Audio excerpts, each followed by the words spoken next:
For more, let's cross to Madrid. Marc Artzrouni is the European coordinator for SNAP, the Survival Network of Those Abused by Priests. Thank you for speaking with us here on France 24. Yes, you're welcome. It's nice to be here. Your reaction to this report, and when you read it, is France any different from other countries like the US, Australia, and more? Yes, those are good questions. My reaction, first of all, is that at SNAP, we're very gratified to see a report with this sort of impact. I wasn't really expecting such an impact, and I'm really glad the report is reverberating throughout the world and throughout the media. This is a very big problem that has affected many countries in similar ways, frankly. The situation in the US has been bad for decades. In the UK, in Spain, in Italy, very few countries have been unaffected by this. Very few countries where there is a Catholic presence have been unaffected by this. And just to make a point about the history, this report goes back to the 1950s. It's highly probable that this has been going on for centuries in the Catholic Church. And it's only, says the report, in 2015 that the church's attitude starts to change. Is that something you felt? The changes are slow, and there have been several fairly high-profile cases. And you're right, in the 2000s, the 21st century, that have brought this issue, this terribly tragedy for all these people to the surface. And it's because it has become over the years more and more difficult for these people to sort of disappear unnoticed, and survivors have been sort of fighting back, organizing themselves and organizing associations, and it's become very difficult for the perpetrators to get away with their crimes. Perhaps a little bit more so in France, where there's a strong secular tradition of the separation between church and state. I'm optimistic that will help survivors find justice finally. But the problem is that a lot of these people, also the perpetrators, have died, and there's also the issue of the statutes of limitation, which is also a big problem. In the report, they make several recommendations. One of them is that the teaching on subjects such as sexuality, obedience, and the sanctity of the priesthood help create, quote, blind spots which allow sexual abuse by clergy to happen. There needs to be reform in the way those issues are approached. Is that possible under current dogma within the church?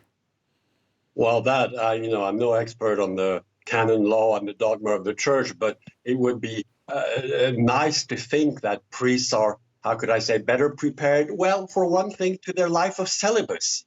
This is something the church needs to come to terms with, and needs to check that these folks are okay with that, and that as a result of this requirement of celibacy, the church does not tend to attract people who, supposedly can deal with celibacy, but actually don't deal with the celibacy very well at all. That is indeed one of the problems. Celibacy is one of the issues that need to be addressed. And yes, if they insist on continuing with celibacy, make sure that these, the priests, those who are becoming priests, will be better prepared to face, young people without this sort of urge to abuse them. After all, as I always say when I talk, write, or think about this issue, what's so hard about not physically, sexually abusing young people? Why is that so hard for the church, and for the priest to understand? Why is that so hard to understand? In society at large, everybody understands that it's beyond the pale. Somehow it's very difficult for the Catholic Church, and they need to do a better job in preparing its people to deal with young people who put their trust in those people. Even today? Even today, oh yes, these problems remain. These problems remain of priests who are committed to celibacy, and that, let's face it, will attract a particular type of people. There's no question about that, and not necessarily the terribly savory type who will have urges. And this all comes, since you really want to know, this all comes, the root cause, or the cause of this is the power that comes with being a priest, the power you have on the parishioners, the grip you have on people's soul and mind, and the influence, and how much you can get away because you have so much power and so much.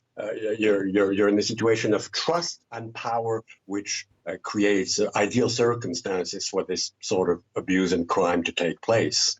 One final question for you, Marc Artzrouni. Compensation, and both the report and bishops reacting to it concur that that's not going to heal by offering money. Nonetheless, what is fair compensation, you think? Well, you're right. It's an important issue, and there are interesting cultural differences between Europe in general and France on the one hand, and the U.S. In France, I've heard survivors themselves say, "I'm not interested in money. What I want is, a recognition of the crimes. I want the perpetrators to be punished." The result of that is that the amounts they're talking about in France are extremely low by American standards, and so, that will depend a bit on the survivor, on each survivor, how survivors feel. In the United States, there are compensations to the tune of millions of dollars, and that will help people. But the compensation, I should say, it can be sometimes for a lifetime of psychological care or medical care.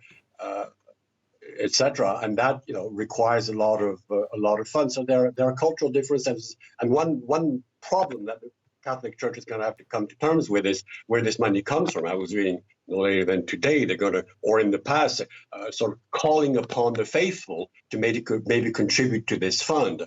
And my understanding is that the Catholic faithful are not terribly, the French Catholic faithful are not really in the mood to give money to compensate the victims of these atrocious crimes committed by the priests who come and tell Mass every Sunday and give them lessons of morality week after week.